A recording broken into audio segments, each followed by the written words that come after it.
qui se passe? Expliquez-moi ce qui vient de se passer. En fin de compte, on a créé donc cette cagnotte, on en a fait une en ligne aussi.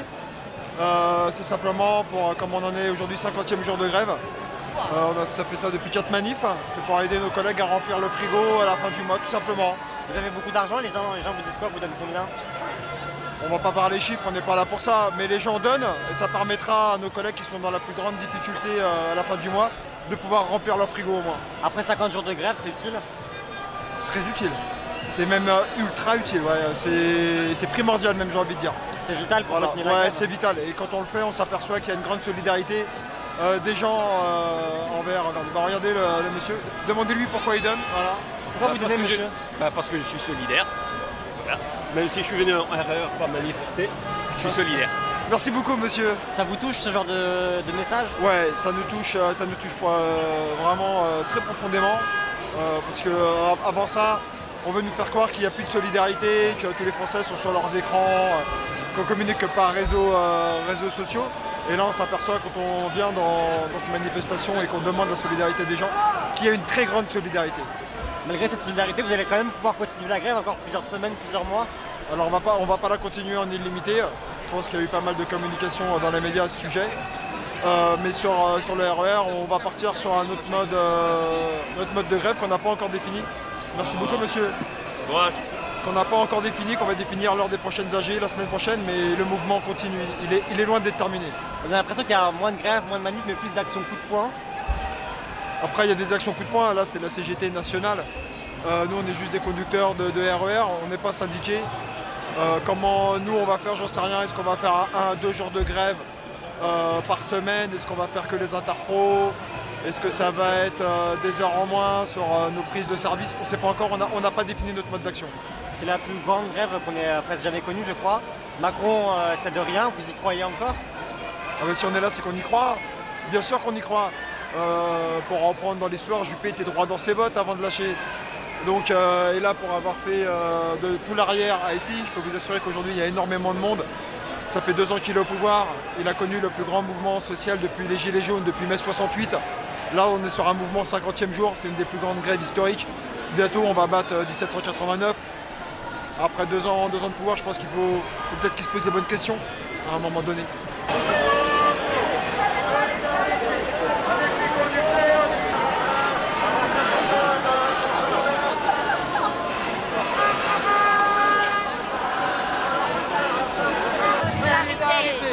Avec les conducteurs des 5 RATP.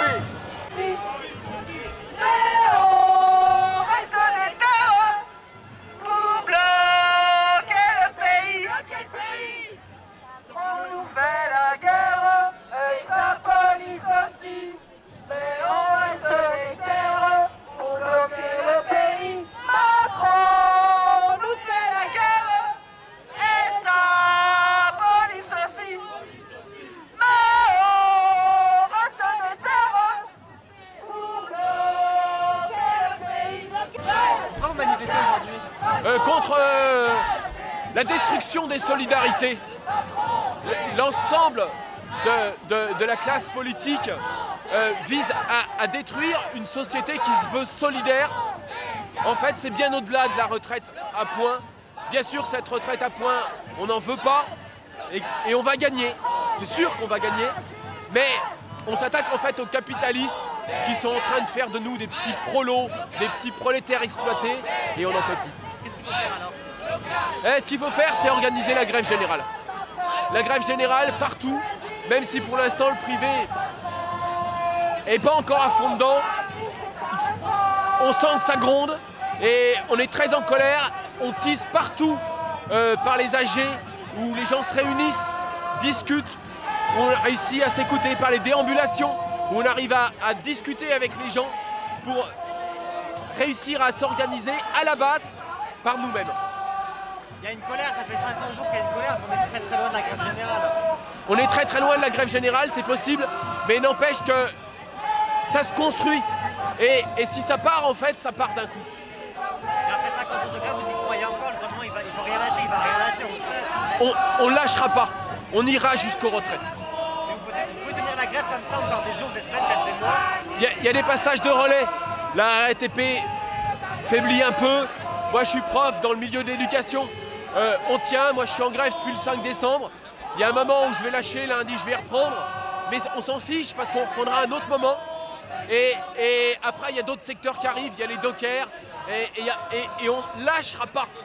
Comment vous voyez les prochains jours, les prochaines semaines? Toujours des manifs toutes les semaines comme ça qu'on aura Oui. En fait, depuis la crise des subprimes, le capitalisme nous a mis en crise permanente. Et nous, on va être en mouvement permanent, en fait, pour s'opposer à ça. Les prochains jours, semaines de mobilisation, ça passe aussi par des actions coup de poing, on en voit de plus en plus. Oui, mais ce qui est important, c'est que ce soit organisé d'abord à la base. Bien sûr, avec l'intersyndicale, qui pour une fois est pas trop pourri, nous fait pas des manifs tous les mois. Mais d'abord et avant tout, qu'il y ait des réunions partout, d'AG à toutes les échelles, localement, dans notre secteur professionnel, entre les chômeurs, entre les retraités, des AG d'arrondissement, des AG de ville et des AG de département, et que partout tout le monde se réunisse, il y a une pêche, il y a une énergie, on va les foutre minables. Pour vous, la solution, c'est la grève générale. C'est ça. Il n'y a que ça que le capital comprenne. Le capital ne comprend que quand on s'attaque à la production, à son fric. Si on ne s'attaque pas à son fric, ils ne comprennent pas. Ils croient qu'on blague. On blague pas.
Pourquoi vous manifestez aujourd'hui? Moi je suis pour le retrait de la réforme qui vise à la privatisation du système de retraite. Hein. Ce matin j'entendais Madame Pénicaud qui disait que pour ceux qui gagnaient plus de 10 000 € par mois, ils pouvaient mettre de l'argent de côté s'ils voulaient de leur côté. Mais c'est une autre façon de parler des fonds de pension. Alors je ne suis pas d'accord. Ça correspond aussi à... Je suis contre la baisse du taux de retraite et c'est ce à quoi on va assister. Il y a aussi une autre chose à laquelle je tiens, c'est que l'âge pivot, eh ben, il a changé de nom, c'est l'âge d'équilibre.